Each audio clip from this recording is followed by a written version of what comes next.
90.1 Hope FM. And this is Tara Dominic. It's coming up to 10:30. Hope you're having a lovely morning. And in the studio with me, I have got 3 students from the Arts Institute in Bournemouth. I've got Simon. Hi, Simon. Hello. Oh, hang on. Let's just put you on. There we go. Hello. And we've got Rachel. Hi, okay. And we've got Robert. Hello. Is that right? I'm just going to bring your mic down slightly, see if that makes the fuzzing stop. And I think I've sorted out what's going on here. Let me have a look. Can I speak to Simon, please? Is that Simon? So Simon, tell me about this Cradle exhibition that you're involved in, and what have you been doing? What's been your part of the project? Cradle exhibition is a just art exhibition that's arranged between Bournemouth Borough Council and the Arts Institute for second year fine art students. Yeah. 50% of the class gets selected after writing a proposal, and so you had to write something that because it's about it's an ornamental public playground, isn't it? So I suppose you had a brief, did you?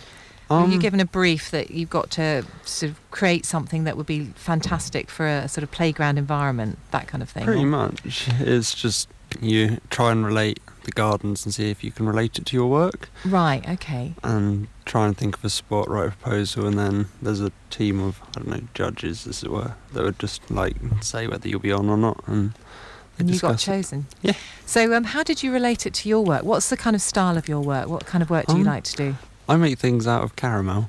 Oh, have you bought any with you? No, but I look at like ephemeral artwork, and I like things that like melt over time and dissolve, and I look at that in a fantastic art way. So when did you first get kind of excited by the idea of caramel?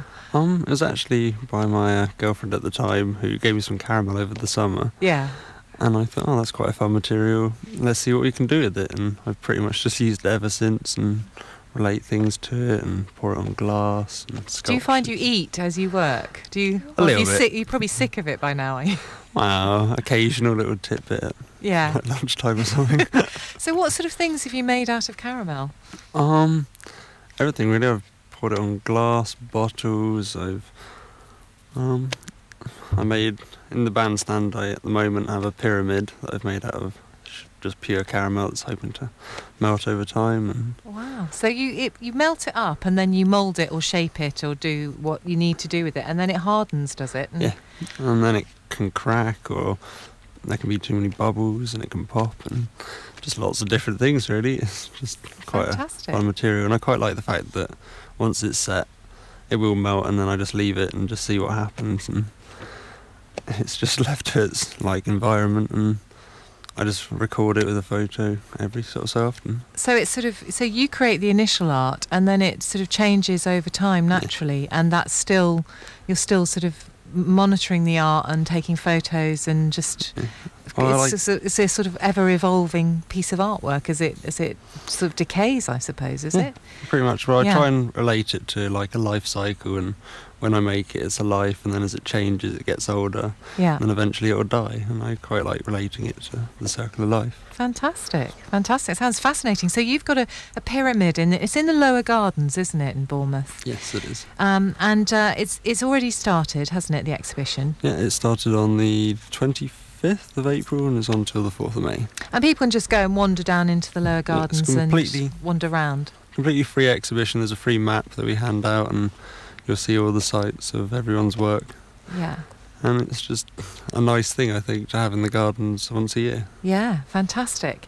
Okay, let's have a talk to Rachel now. Rachel, hi. Hi. Hello. So what have you been involved with in the exhibition? What sort of things have you got down there? Mine's sort of like an area of like painted trees and like painted leaves, and I kind of paint like this log covered in like chalk powder and stuff. It's like really weird, but because most of my work's like been like colourful like ever since like the start, so I somehow got onto this idea of like painting like nature and changing it and putting it back and seeing like how like the viewer's like affected by it and what it looks like. But and it's all like on the idea of like trying to improve nature, like because like as humans we always try to improve things like technology in our bodies and things, so like can we actually improve like nature by adding more colour to it and making it cleaner and brighter and stuff. But I don't know if it's Fantastic. really working or not. Have you had some nice feedback from people down there? I suppose it must be fascinating as an artist to kind of sort of hang out and then people not know that it's your work and sort of watch people looking, being intrigued, becoming curious, talking about it. It must be quite nerve-wracking, is it?